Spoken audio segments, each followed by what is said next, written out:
Number 3. Linda Slaten.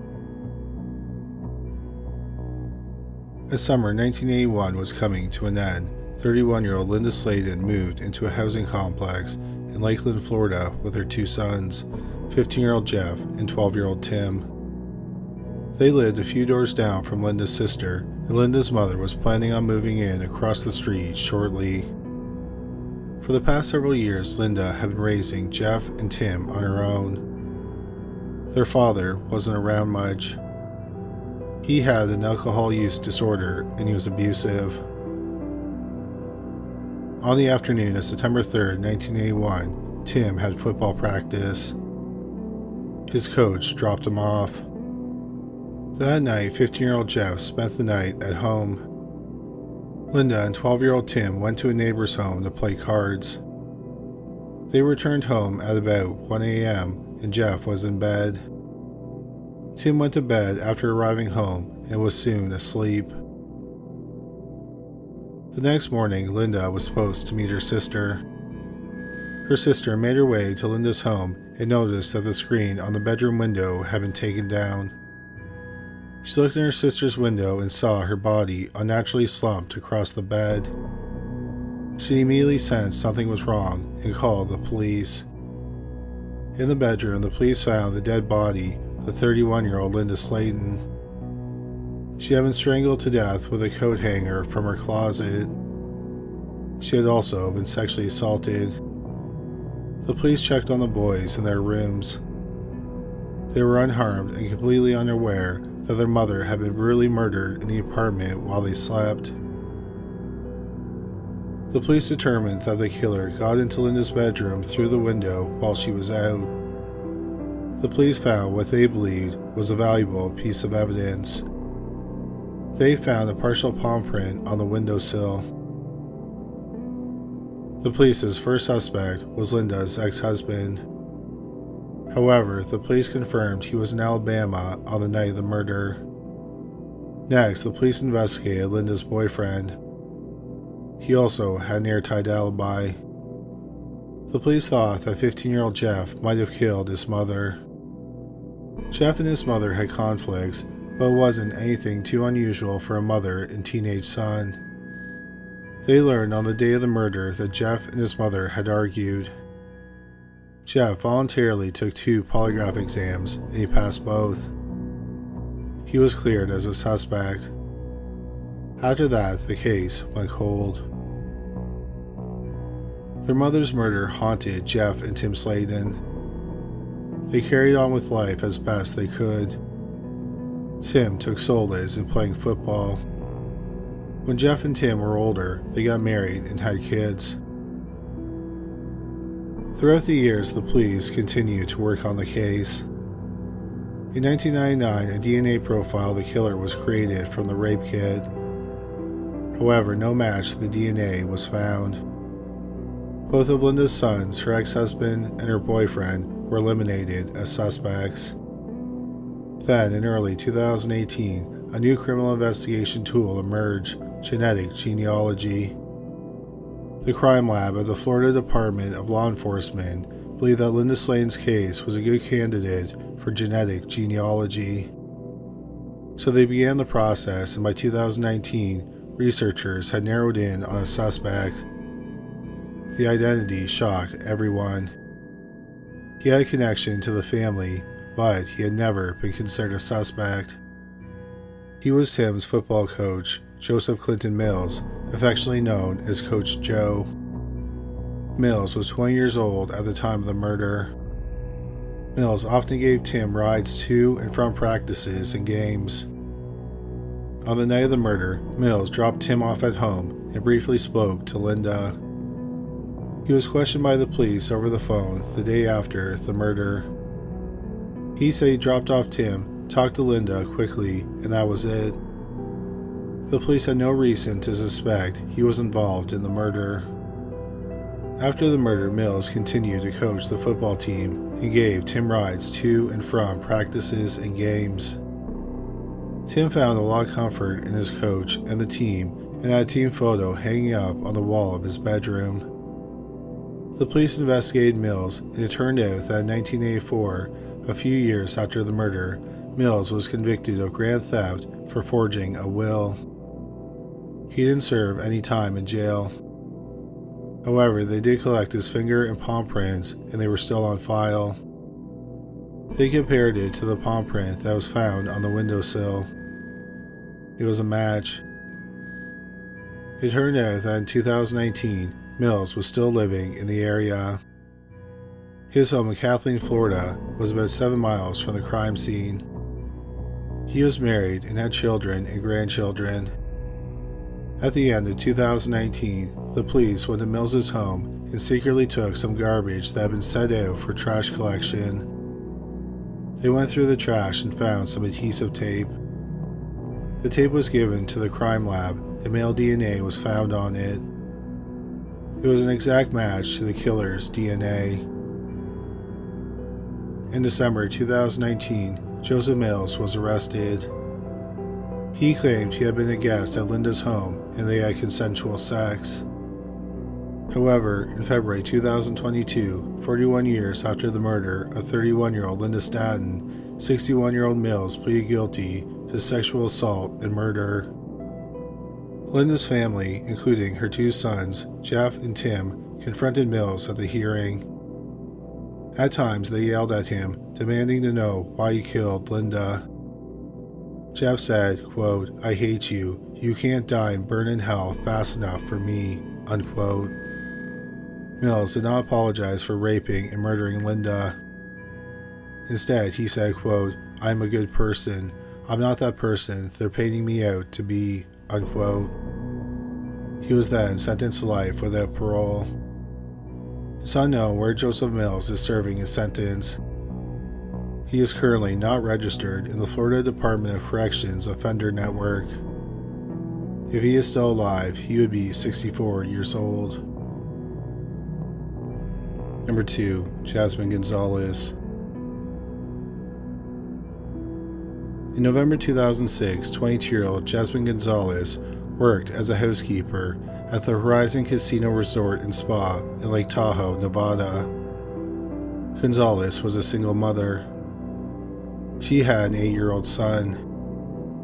When she was in her early teens, she began a relationship with Ramiro Vasquez Galicia, who was 13 years older than her.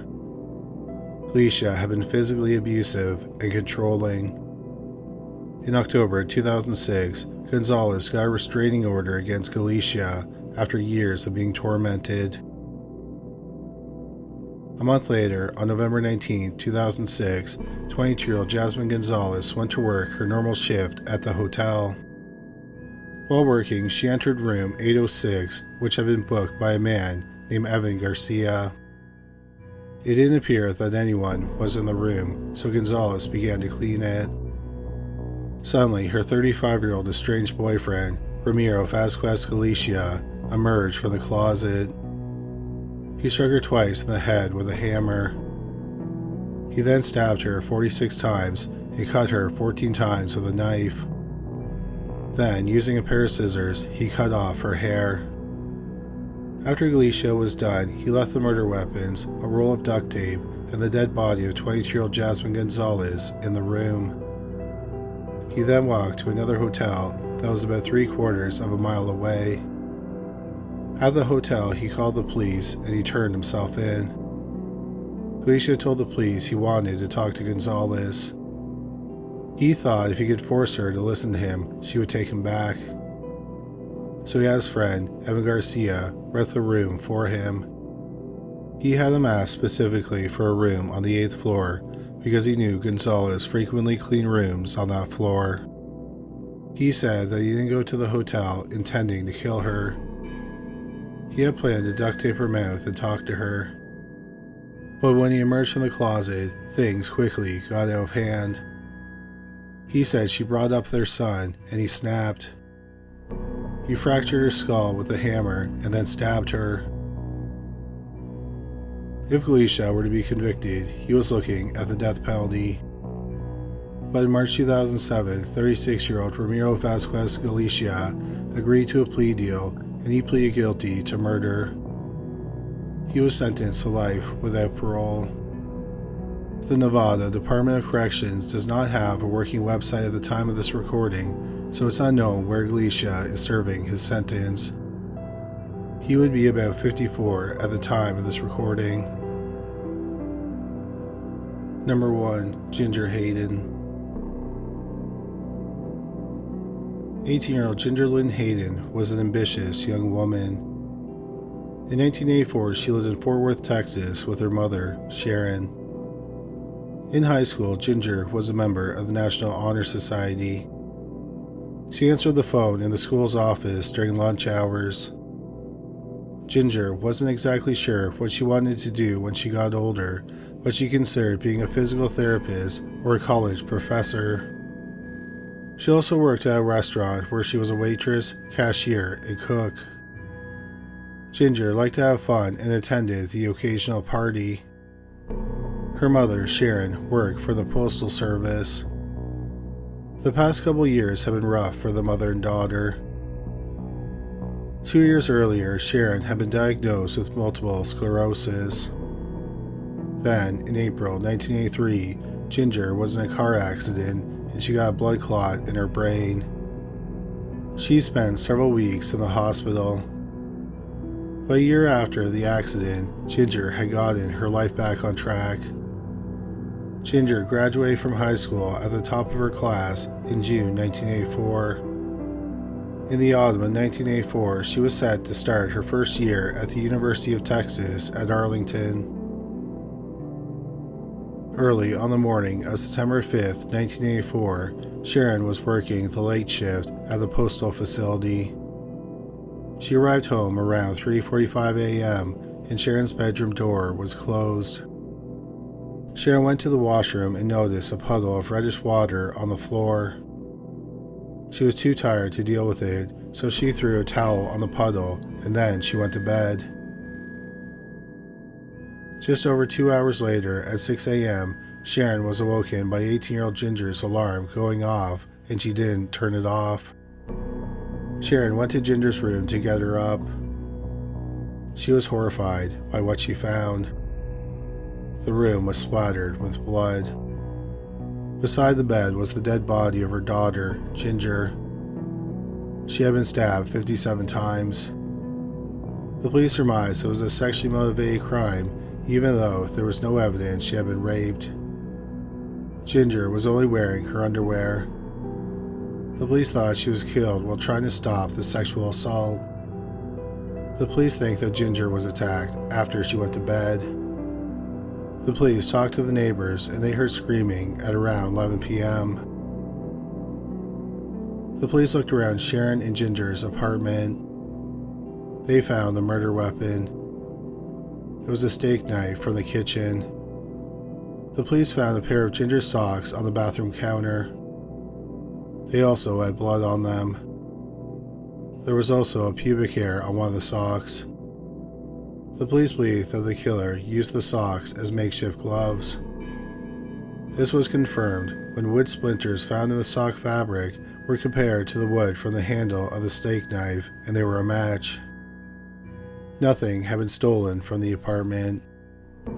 There were no signs of a break-in or forced entry. The police think that the killer got into the apartment through an unlocked patio door that led to Ginger's bedroom. The police talked to Ginger's boyfriend. He said that he was with Ginger on the night of the murder. She drove him home around 9 p.m. and he was at home when she was murdered. Ginger's boyfriend said that earlier in the evening, they had been hanging out with 17-year-old Ryland Shane Absalon. Ryland lived in the apartment above Sharon and Ginger. Ryland and his father, Ralph, were questioned. Ralph said that he remembered that the morning after the murder, Ryland was wearing a white t-shirt with a red stain on it. Ryland said that the stain was from strawberry soda. Ralph gave the police permission to search their apartment. They did not find the stained t-shirt. However, they did find a pair of shoes that had blood on them. A week after the murder, the police interviewed Ryland again. Ryland was asked how the shoes got blood on them. He said he cut his finger while camping and it was his blood. Ryland again admitted that he was at the apartment that night, but claimed he went home at 9 p.m. He was asked to take a polygraph and he agreed. However, the next day he contacted the police and said that on the advice of his lawyer, he was not going to take the polygraph. The police strongly suspected that Ryland Absalon was the killer.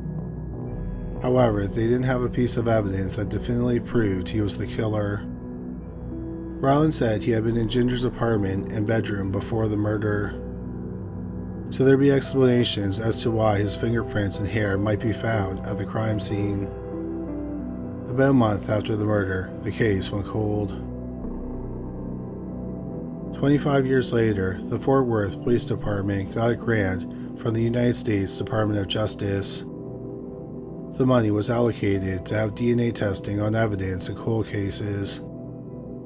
In 2009, evidence from Ginger Hayden's murder, including the towel from the bathroom, the socks that were used as gloves, the pubic hair that was found on one of the socks, and Ryland's shoes, was sent for DNA testing. Later that year, they got the results of the DNA testing. Ginger's DNA and an unknown male's DNA was found on the towel that was used to cover the puddle in the bathroom.